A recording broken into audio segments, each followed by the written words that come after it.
나갈 때 보니까 사람들이 이렇게 막 좀 여유 있게 나가더라고요, 사람들도. 한번 생각해 보세요.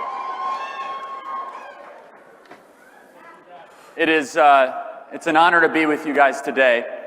You might be saying, what on earth is Charlie wearing? What kind of tie is this? This is a 1990 Rush Limbaugh tie. And I thought, what better place to honor one of the greatest Americans, quite honestly, ever to live, than at CPAC. Let's just remember for a moment the legacy of Rush Limbaugh.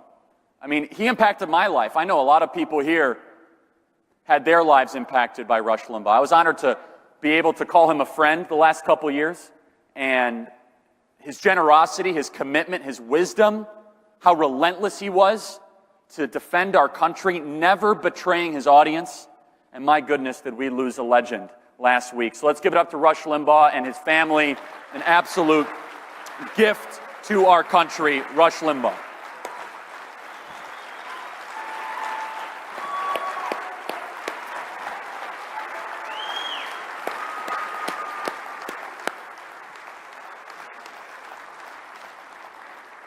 Rush was a fighter for free speech.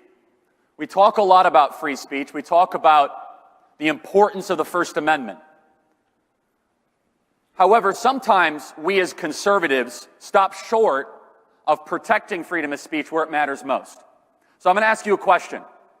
Which is more powerful, Google or our federal government? Now, we as conservatives are taught to answer that question automatically by saying the federal government. Now, I'm not doubting that the federal government has power. The federal government can imprison people. They can audit you. They have the power of the law. However, if that were to happen, you at least get some due process rights. You're supposed to get representation by an attorney. You're able to sue your government if they do something illegal to you. What happens if Google comes after you? What happens if Google decides to digitally assassinate a certain person, like what we saw happen last month?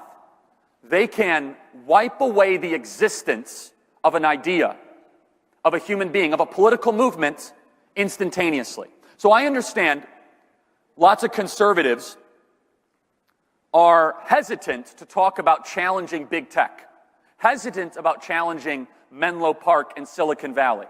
But we as conservatives should not become corporatists. We as conservatives should ask ourselves, what does it mean to be a conservative? First and foremost, we are here to conserve God-given liberties and freedoms. We are here to protect the family, our country, the American way of life. And when a group of people in a concentrated area controlling trillion-dollar companies decide to impose a viewpoint that is completely contrary to the American way of life, and then we say, well, we can't do anything because they're a private company. Excuse me, as soon as you have 200 million users and 93% of all search results, you're not the local flower shop or the local coffee shop, and you shouldn't be treated as such. And we as conservatives must be very clear. If you do not support breaking up big tech or challenging big tech, you are not a conservative, you are a corporatist.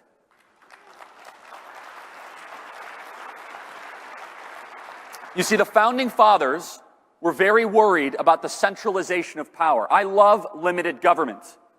But why do we love limited government? We love it so that we can live lives as we see fit. The Founding Fathers loved liberty. They believed liberty was given to us by God, not by government.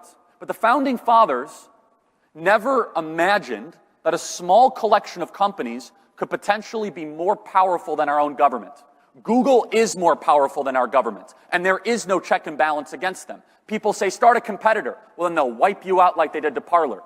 People say, well, what harm has Google actually done to the country? Well, besides addicting our children to their smartphones all day long and destroying the humanity of an entire generation, besides censoring different political opinions, even beyond that, they have the potential power to obliterate any political movement. We saw it with one of the most grotesque and dangerous acts of political interference in American history.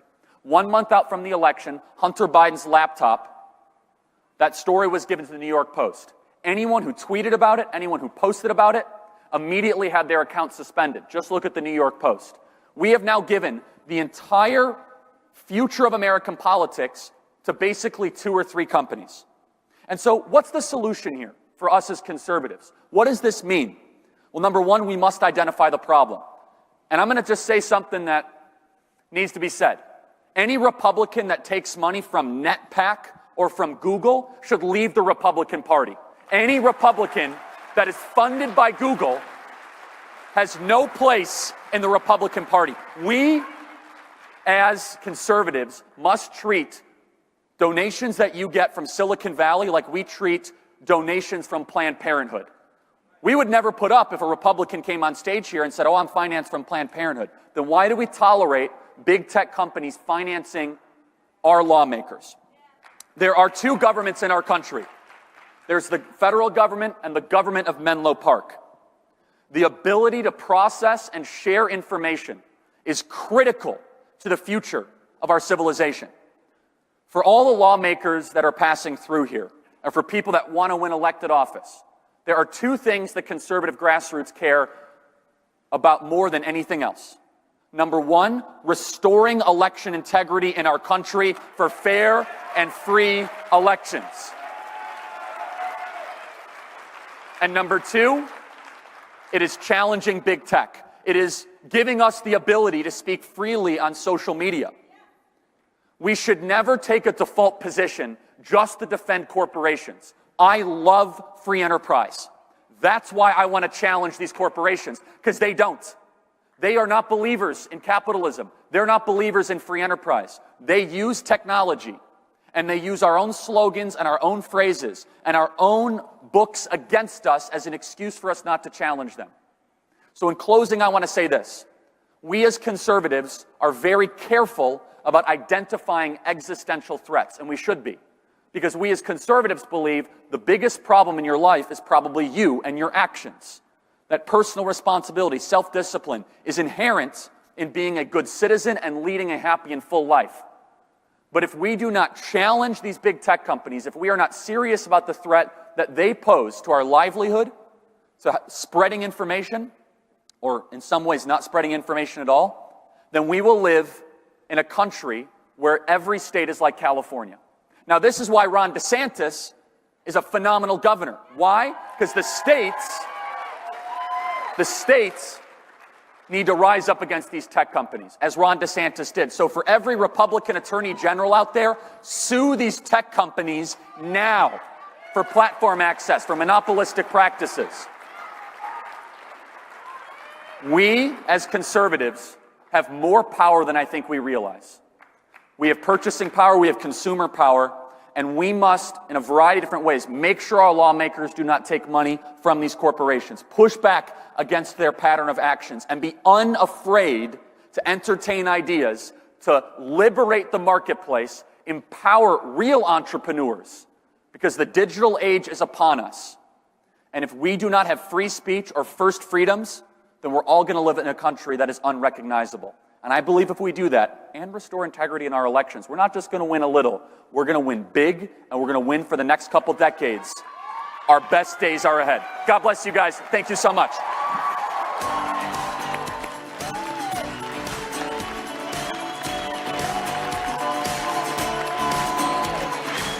Thank you, brother.